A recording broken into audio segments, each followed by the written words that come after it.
आपके साथ पूर्णिमा मिश्रा और आप देख रहे हैं हमारा खास शो जेन जी मोदी का hello friend. Main character energy, first in my blood line और ग्लोबल स्वैग, ये है आज के जेन जी की लैंग्वेज। लेकिन सवाल ये है कि क्या जेन जी और प्रधानमंत्री मोदी के बीच एक खास कनेक्ट है? क्या स्टार्टअप इंडिया, डिजिटल इंडिया और भारत के बढ़ते ग्लोबल इन्फ्लुएंस ने इस जनरेशन की सोच बदली है? और 2047 के भारत को लेकर जेन जी का आखिर ड्रीम क्या है? आज मेरे साथ कुछ युवा साथी मौजूद हैं जिनसे बिल्कुल खुली और बेबाक और जेन जेड वाली बात होगी। तो आइए इनसे जानते हैं मोदी को लेकर आज की जेन जी क्या सोचती है। आज इनसे सुनेंगे भारत के भविष्य की आवाज, क्योंकि फ्यूचर सिर्फ उनका नहीं है, फ्यूचर लिखने वाले भी यही लोग हैं। आप सभी का भारत 24 पर बहुत बहुत स्वागत करती हूँ। Hello friends, how you all doing?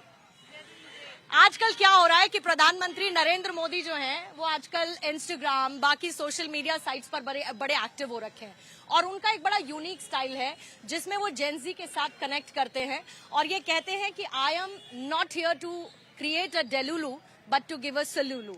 तो प्रधानमंत्री नरेंद्र मोदी की इस कम्युनिकेशन लैंग्वेज को आजकल की जेन जी कैसे देखती है? पहली बात तो ये प्रधानमंत्री मोदी की यूनिक स्टाइल है नहीं, ये स्टाइल उन्होंने अर्जित की है और यही अर्जित करने का उनका जो तरीका है, ये अर्जित फ्लेक्सिबिलिटी उनकी है, वही भारत के यशस्वी प्रधानमंत्री जिसको कहते हैं वो बनाता है, वही हमारे देश की उन्नति। और हमको गर्व है कि हमने अपना ऐसा प्रधानमंत्री चुन करके दिया है।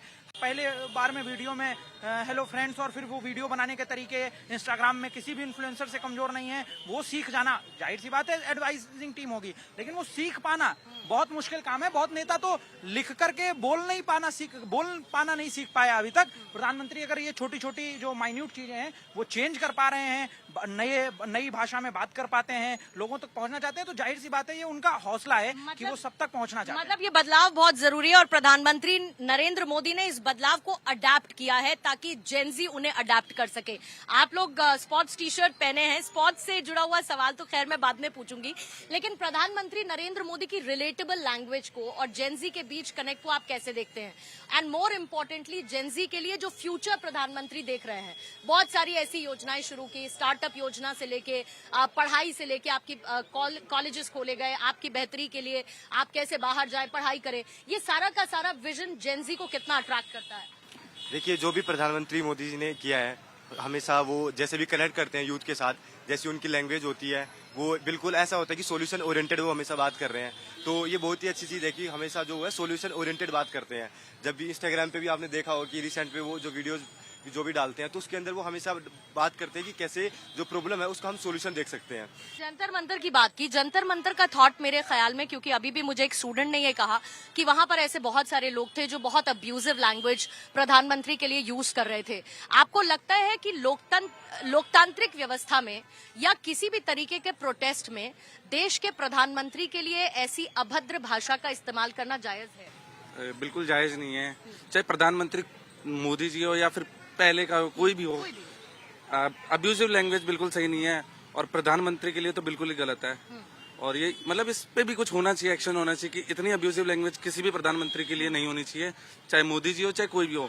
और जो करंट प्राइम मिनिस्टर हो उनके लिए तो बिल्कुल नहीं होनी चाहिए इतनी अब्यूजिव लैंग्वेज। तो ये तो बहुत ही गलत है और इसकी तो हम सबको निंदा करनी चाहिए।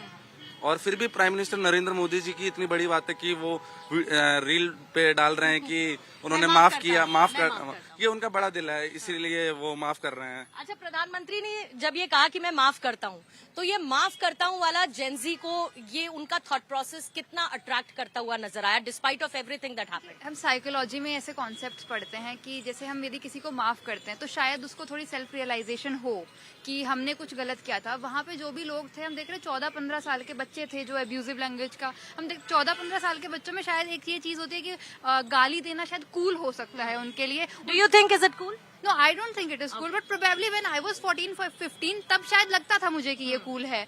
लेकिन आज के दिन जब मतलब एक वो थॉट प्रोसेस डेवलप होता है बाय एज, तब लगने लग जाता है कि नहीं, गाली देना कूल नहीं है। But what is cool then? Protest करना, अपनी आवाज को प्रधानमंत्री के सामने रखना, एक तरीके से जो चीजें बदल पाए बेहतरी की तरफ, उसके लिए सुझाव देना। What is so cool for the Gen Z now? देखिए, जेन जी को कहीं न कहीं सकारात्मक चीजें समझनी चाहिए। जहाँ तक गाली की बात है तो हमारी भारतीय संस्कृति है कि हम संस्कृत के स्टूडेंट हैं। एक उपनिषद है तैतृय उपनिषद, उसमें पढ़ते हैं आचार्य देवो भव, मातृ देवो भव, पितृदेवो भव। अर्थात हमारे से जो भी बड़े हैं, उम्र में हो, आयु में हो, बुद्धि में हो, वो सब हमारे देवता तुल्य, देव तुल्य हैं और सम्मान करना हमारा कर्तव्य है। ठीक है। और जहाँ रही गाली गलौज की बात, तो मोदी जी हमारे देश के यशस्वी प्रधानमंत्री हैं, एक प्रतिष्ठित पद पे हैं, तो एक उस पद की गरिमा होनी चाहिए। आप लोगों ने अवतार मूवी देखी होगी, प्रधानमंत्री नरेंद्र मोदी का ये नया अवतार कैसा दिख रहा है आपको? प्रधानमंत्री नरेंद्र मोदी के को अगर आपको 3 शब्दों में डिस्क्राइब करना हो तो उनको आप कैसे डिस्क्राइब करेंगे? एक संघर्षशील व्यक्ति हैं जिन्होंने बॉटम से लेकर टॉप तक की अपने जीवन में पाया है। हमारे देश में किसी नेता ने सबसे ज्यादा किसी लोगों के साथ जब कनेक्शन बनाया है एक स्टेज से, वो नरेंद्र मोदी ने बनाया, चाहे वो स्टेज से भाइयों और बहनों बोलने से हो और चाहे वो इंस्टाग्राम की रील पे हेलो फ्रेंड्स बोलने से हो। लेकिन आपको लगता है कि जैसे जिस तरीके के बदलाव हुए and coming out of this protest thing that has happened, इस प्रोटेस्ट के बाहर आज का इंडिया, आज का जेनजी भारत को लेकर ज्यादा कॉन्फिडेंट महसूस करता है? Yes definitely, like if we compare India today, आज और 10 साल पिछले से कंपेयर करें तो डेफिनेटली चेंजेस हुए हैं। और एक बात थी जो मैं बताना चाहूँगा कि जो कम्युनिकेशनल बैरियर था जो बिफोर प्रोटेस्ट, वो अब दूर हो रहा है। जैसे कि प्राइम मिनिस्टर ने एक आह्वान किया अदर मिनिस्टर्स को, बोला कि आप भी आइए और जेनजीज से जुड़िए। So that is great thing that he has done. अच्छा, क्योंकि जेनजी की जो पूरी दुनिया है, मुझे लगता है ठीक है, they have other things to do as well, बहुत सारी चीजें आप लोग करते हैं, लेकिन एक सोशल मीडिया का जो कनेक्ट है वो बहुत इंपॉर्टेंट है। I come this side, social media connect is very important. आपको लगता है कि इसी सोशल मीडिया पर प्रधानमंत्री आते हैं, मेड इन इंडिया की बात कर देते हैं, इसी सोशल मीडिया पर प्रधानमंत्री आते हैं, make for the world, vocal for local जैसी बातें करते हैं।